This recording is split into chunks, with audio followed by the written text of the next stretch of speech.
you've got earnings coming up next week, so there's only so much you can say about your earnings or about your, about your company's factors. But I think about a title like Grand Theft Auto, which I feel like I've grown up with this title because of all of its iterations over the last decade or so, or more.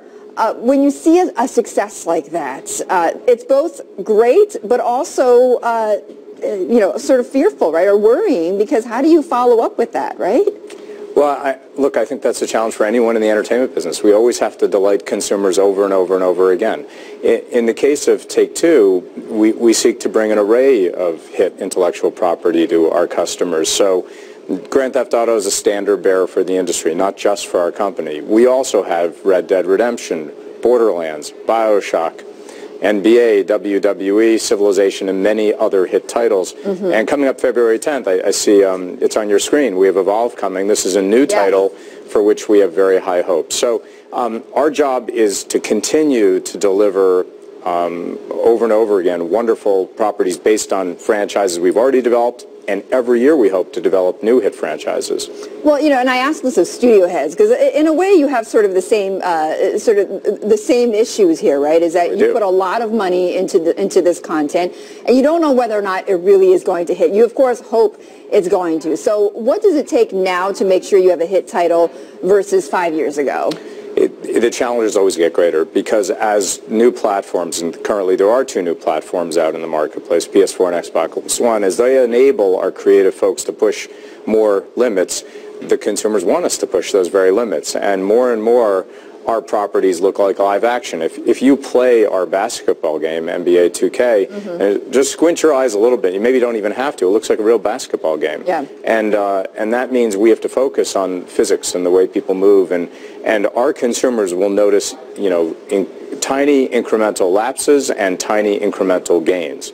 Our job, of course, is always to delight them and over-deliver against their expectations. Do you find that the younger consumers are getting more and more critical? I think consumers are getting more critical all the time. There was that great, what was that, Cy Sims line, an educated consumer is our best customer. Right. The days of the internet, all consumers are educated, and they should be. So next gen is what? Next generation of video gaming will be what? Well, after this current one, we're just beginning now, and while you saw a teeny sales decline, what we're really seeing is the decline, the expected decline of the last generation that is beginning to be offset and will be meaningfully offset by the massive growth of this new generation, which looks to be very successful. And while I can't predict how long this generation is going to last, certainly seems like it'll be 4 to 8 years. What will come after that remains to be seen, but more technological advances. If you believe in Moore's Law, and I do, a lot more technological Well, much has been made about video games on 4K displays, right? I mean, that was a big part of CES. What do you make of that?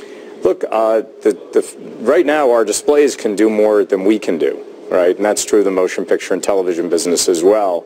So it's hard to know. For example, we have 3D technology, and pretty much what we do is still 2D, and that works for consumers. So I think so far we haven't figured out how to push the limits of available displays. Why is that, though? Why is that? Because the ability to render our graphics in even a more high definition means is limited by other processing power limitations. So the fact that displays are getting more and more interesting, 3D displays, for example, headsets, which I've talked about here before at Bloomberg, that just creates more opportunity for us. But some of it's hard to know yet what it'll be. Is it also cost, though? It just costs more to reinvest or to invest in that new technology? Our costs have been relatively stable generation over generation because there are other efficiencies that we found in this generation. But you were right, it's expensive to make the best interactive entertainment properties in the business.